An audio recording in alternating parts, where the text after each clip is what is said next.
मैं आम आदमी हूँ, क्यों आप कहे आप कौन सा हक है? ड्यूटी के टाइम आप आके बर्गर लेके जा रहे हैं, पैसे दो, आम आदमी का हक दो, आम आदमी का हक दो, देना होगा।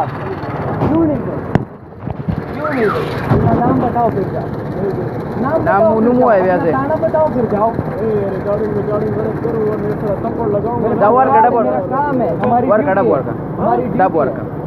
डब वर्क का सही है, डब वर्क का यहाँ पे सही है। हम फिक्स है, हम आते हैं, बदमाशों ड्यूटी करो सही है। गुंडागर्दी नहीं कर सकते आप, सही है। ये रोज का माफिया करी है आपने, कौन से हक से लेके जा रहे हो?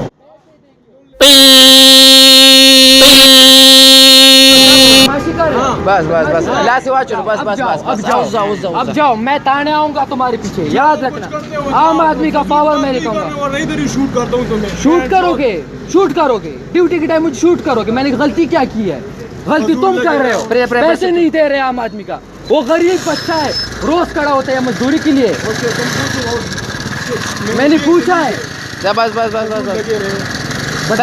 ये बदमाशी मैं निकालूंगा। 19-12 दिए थे इसने, रोजाना दर गई नहीं दिए थे ना, रोज आते पैसे नहीं दिए ना, गुंडे है ना, ये गुंडागरी मैं निकालूंगा।